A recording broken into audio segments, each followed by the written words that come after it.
Hey guys, welcome back to Fantasy Tips. My name is Julian and this is the waiver wire video for week 2 of the fantasy hockey season. I hope week 1 went super well for you. I hope that you secured the W. If you did, let's try to get another one this week. And if you didn't, don't worry about it. You still have quite a few weeks to get right back on track and you're still going to make the playoffs. Don't worry too much about that. As usual in this video, we're going to discuss the schedule for this coming week, the off nights, the teams that play on off nights, and then players that I suggest picking up for this week. Before we get started, guys, please leave a like, hit that subscribe button, and hit that notification bell. We just hit over 4,000 subs, and it's already going much higher than that, so thank you so much for everybody for all of your support. If you haven't subscribed yet, please hit that subscribe button. I'm trying to hit 5,000 subscribers as soon as I can. Thanks so much. All right, so let's jump right into the content, and let's start with the week 2 schedule. As you can see here, Monday has 9 games, Tuesday has 8, Wednesday only 3, Thursday 12, Friday also only 3, Saturday 13, and then Sunday 5. So obviously, as you can see here, the off nights are Wednesday, Friday, and Sunday because they have the least amount of games by far. So if you do want to stream someone, those are the days that you likely have the most room in your lineup to actually stream someone. The other days you might be full. Monday and Tuesday, you might not necessarily be full. You're going to have to go and check your lineup depending on what players from what teams you have. Go ahead and check if you can fit guys on Monday and Tuesday. But for the most part, you're mostly going to be able to stream guys for Wednesday, Friday, and Sunday. So let's jump into the 2 teams that have the worst schedule this week. And those are the St. Louis Blues and the Chicago Blackhawks. The reason that I say they have a bad schedule is because both teams only play 2 games this week. And yes, I know the Blues only played 1 game last week, so if you're holding on to Blues players, I know it's pretty rough right now. Hopefully you didn't draft too many of them, but it's another rough week for them. At least one of their games is on the off night on Wednesday, so at least there's a little bit of a silver lining. And another silver lining is that next week they have a pretty good schedule, so you don't have to worry anymore because they're going to give you a pretty nice chance to win the week next week with that beautiful schedule that they have. And then Chicago Blackhawks, they also only play 2 games, but they're both on off nights. They're playing on Friday and on Sunday, so that's actually not bad. And I would actually consider streaming Chicago Blackhawks players this week, but wouldn't pick them up until Thursday or Friday whenever your moves actually come into play, and then stream them for Friday and Sunday if you need someone for those off nights. But before that, I'm not picking up any Chicago players. The teams with the best schedule this week are Florida and Seattle. They play on all 3 off nights, Wednesday, Friday, and Sunday, and they also play on Monday night, which you also may have room in your lineup for, so go ahead and check that out. And then Colorado, Philadelphia play on 2 off nights as well. And then there's also Detroit and Chicago, which I already mentioned, also play on 2 off nights. But unlike Philadelphia and Colorado, Detroit only plays 3 games this week, and Chicago only plays 2, but they do play on 2 off nights, Friday and Sunday. Alright guys, so as I already mentioned, if you want to stream players from Florida and Seattle because they play on those Wednesday, Friday, and Sunday off nights, as well as on Monday night if you have room for them in your lineup, the best guys to stream from Florida and Seattle are as follows. Carter Verhaeghe, who's 49% rostered, played on the top line with Barkov and with Sam Reinhart. That's fantastic deployment, so if he's available, he's definitely the #1 guy to be grabbing. Anton Lundell is the next best guy to grab, also 49% rostered, played on the 3rd line with Luostarinen and Colin White. Obviously, those line mates are not the best, but Lundell is super talented, and if Verhaeghe is not available, he's the guy that I would definitely be picking up. Hornquist plays on the 4th line, but gets PP2 time, and also hits and shoots the puck a decent amount, so he's not the worst pickup. Rudolph Balcers is actually somebody that I like a little bit better than Hornquist because he plays with Sam Bennett and with Matthew Tkachuk on the 2nd line, so the deployment is really, really good. Only 1% rostered, so he's actually available in the deepest of leagues, so it's definitely someone that I personally like picking up this week. And then Colin White and Eetu Luostarinen are options in the deepest of leagues because they do play on the 3rd line with Anton Lundell, and Luostarinen actually scored a goal in his season opener, so that's not too bad. Then on defense, we have Radko Gudas, Gustav Forsling, and Brandon Montour. Gudas is only really an option in leagues with hits.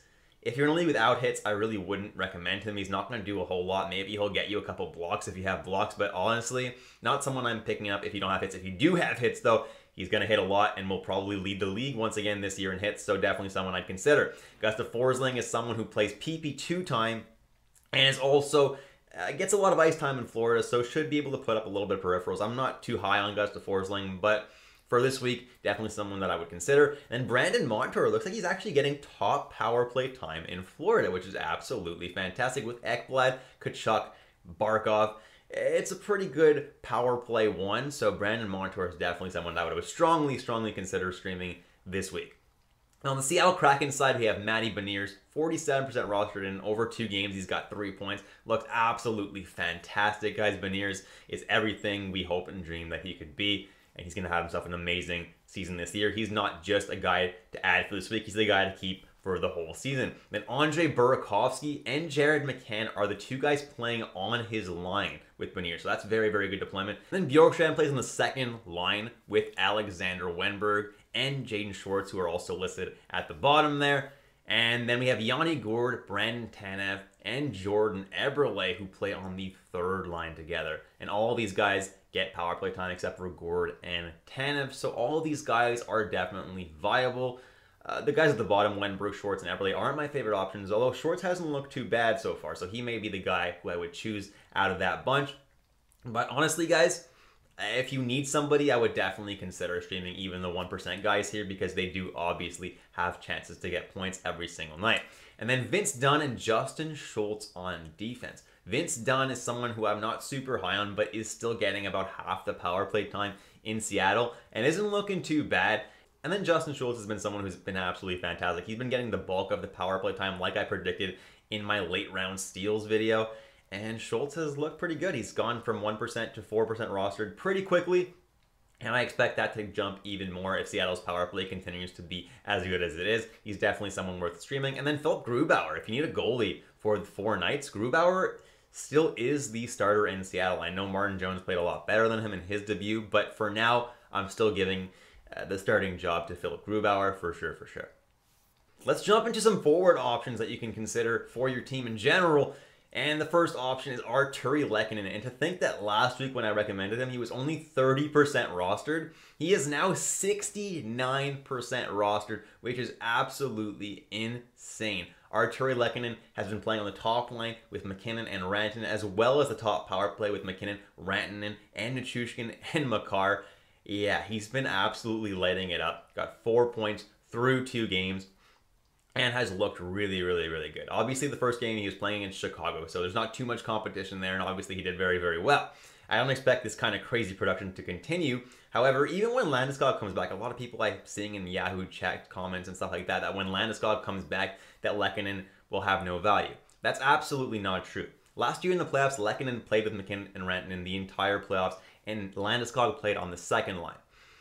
And Nichushkin did not play power play 1 during the playoffs. He played PP2, and it was Lehkonen that was still on that top power play. So even when Landeskog comes back, I'm fully expecting Lehkonen to keep that power play 1 spot as well as that top line spot alongside McKinnon and Rantanen. He's someone that I do like for the whole season this year. Then I have Alexis Lafreniere, who's playing on the second line with Panarin and with Trocheck, and has actually looked good, which is absolutely fantastic to see. And if he can stay on that second line, he may finally have his breakout season. Then we have Boone Jenner, who is someone who I absolutely love for Columbus. I know Liney's out, so it lowers his ceiling a little bit, but Boone Jenner is someone who's getting a lot of ice time, wins a lot of faceoffs, and he's fantastic for peripherals. He puts up hits, he puts up a block per game, which is fantastic for a forward, and shoots the puck a decent amount. Boone Jenner is someone who's a really good all-around fantasy player. Then Andrei Kuzmenko has scored a goal in his Vancouver Canucks debut, which is fantastic, playing top power play and on line with Elise Pettersson.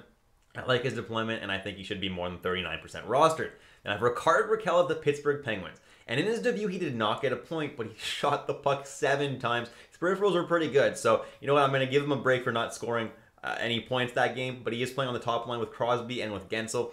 And you know that if you're playing with those studs, you're bound to put up points this year. And as long as he sticks on that line, he's someone that I'm looking at. Then I have Nico Hischier, who, as of this recording, is injured, but may end up playing on Saturday when this video is released. And he's someone who got 60 points in 70 games last year. Let's not forget that, guys. He had a really good season while he was healthy last year. And I'm expecting him to have another really strong year. Nico Hischier should be owning way more than 36% of leagues.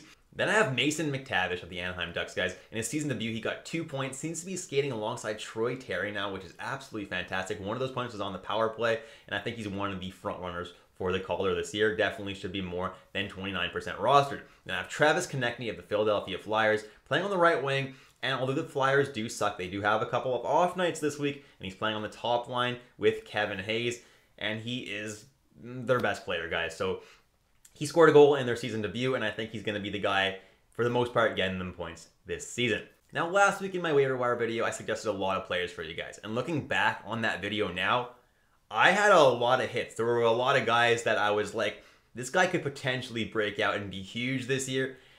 And they were. One of those guys is Mason Marchment.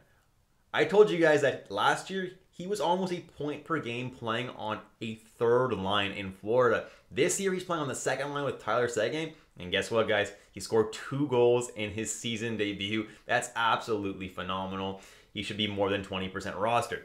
Now, David Krejci, who scored 3 points in his season debut, playing on a line with Zacha and Pasternak, and as long as he keeps that deployment, Krejci is someone who's super valuable, and is even playing on Power Play 1, should definitely be rostered in more than 20% of leagues. Then Cole Perfetti's a newcomer to this list, only 18% rostered, and Winnipeg Jets finally have a decent schedule this week, and he's playing on the second line with Blake Wheeler and with Pierre-Luc Dubois. That's not bad deployment at all, especially playing in the top 6. Seeing only Power Play 2 time for now, but Cole Perfetti is definitely someone who could have himself a nice rookie campaign this year. Then Riley Smith playing on the top line with Phil Kessel and with Jack Eichel. And as long as he keeps that deployment, I think he has a decent amount of value this year. Could gain left wing eligibility pretty soon because he is actually playing on the left wing on that line. I thought initially that Kessel was playing on the left wing, but it turns out that it is Riley Smith. So he's the one that will gain the extra eligibility, not Kessel. Then I have Martin H, who's been absolutely fantastic through 2 games this season. Has 2 goals and 2 assists for 4 points in 2 games. He's looked really good, guys, and he's playing on the second line with Svechnikov and Kotkaniemi. And as long as he's getting that second line deployment and actually producing, he's someone that I'll actually look at this year. He was someone that earlier in the season I said, he's not someone that I'm going to draft. But if he starts doing well early in the year, I'm definitely going to take a look at him. Because last year he had such an abysmal season that he's just not someone that I was looking forward to drafting. But now that he's actually producing, he's someone that I'm going to be grabbing. Then I have Josh Anderson of the Montreal Canadiens. And he's not a super exciting option here, but he is playing on the top line with Suzuki and Caulfield. So if you're in a deep league and there's not much else available, Josh Anderson is someone who's getting some pretty decent deployment. Then I have Dennis Mulligan of the Toronto Maple Leafs playing on the second line with Tavares and Nylander. And yeah, he's not seeing a lot of ice time in general, but as long as he's playing 5-on-5 with those guys, there's always a chance that he puts up points. I'm not recommending this guy outside of the deepest of leagues because of the very low ice time. But if you're in a super deep league, this guy is definitely someone who has the chance to put up points night in and night out. Then I have Kevin Hayes of the Philadelphia Flyers. And while Hayes hasn't really been fantasy relevant in a couple years, this year, because of the Couturier injury and because Philadelphia is really bad, he's on the top line with Konechny as well as the top power play. So I think he should be more than 5% rostered. And in his season opener, he scored 2 assists and also had 10 face-off wins. So if you have that category, he's very useful there as well. I think Kevin Hayes is someone that should be out rostered in more leagues. Then I have Max Domi, who I also mentioned last week, and in his season opener, he got a goal, and he's also been winning a lot of face-offs. He doesn't actually have center eligibility, which is funny enough, but he should gain that very, very soon. He's getting on the top line and top power play with Patrick Kane, and as long as he is, he's definitely someone who's viable in fantasy. And then I have Sean Monahan, who's kind of a desperate ad at the moment right now, but he is standing on the top power play with Suzuki and Caulfield, as well as the second line with Dvorak and Gallagher. That's not terrible deployment for sure, and he looks like and he does actually look a significant amount better this year. So if you're super desperate and in a deep league, you could do worse than adding Sean Monahan to your team. Then I have Morgan Frost of the Philadelphia Flyers, and only 1% rostered, and in his season debut, he scored 2 goals, looked really, really good. He's playing on the second line right now, but if he continues to play even better, he may end up skating on the top power play as well. He's definitely someone to keep an eye on. If he continues to play well, he's someone that should be added in a lot of leagues, and especially in deep leagues right now, he's definitely someone that you should take a chance on and add to your team. And then last but not least, at 0% rostered, I have Justin Danforth. And after Laine went down with an injury, It looked like it was Yegor Chinakhov that went onto his line for that game and played with Boone Jenner and Johnny Gaudreau. But last game, it was Justin Danforth who was in that spot, and he managed to record an assist. Now, Justin Danforth is also playing on the top power play with Gaudreau and with Boone Jenner, and at 0% rostered, guys, he should be added in all deep leagues, and he's someone that could definitely make an impact with the guys that he's playing with. Let's jump into defensemen quickly, and first on the list is Shane Gostisbehere, 37% owned only. In his first game, he got 2 assists, and that game was without Schmaltz for the most part. Gostisbehere is someone that I like a lot. He's getting top power play time, and he's someone that should be owned in more than 37% of leagues. Obviously, the plus-minus won't be amazing, but especially in leagues without plus-minus, he should be owned. And even leagues with plus-minus, he's not going to hurt you too much because he is going to be getting you points anyway. Someone that should be owned. Then I have Luke Schenn of the Vancouver Canucks, and in his first game, he had 3 shots, 6 hits, and 4 blocks. He's mostly useful just for the hits categories, and 6 hits in a game is fantastic. He's not going to continue at 6 per game, but he is going to hit a lot this year, and that should actually block a decent amount of shots as well. He's someone that I definitely like for categories leagues where you need those cats, or for points-based leagues where you get points for those categories as well. Should definitely be more than 17% owned. Then I have Brandon Montour of the Florida Panthers, and I already mentioned this.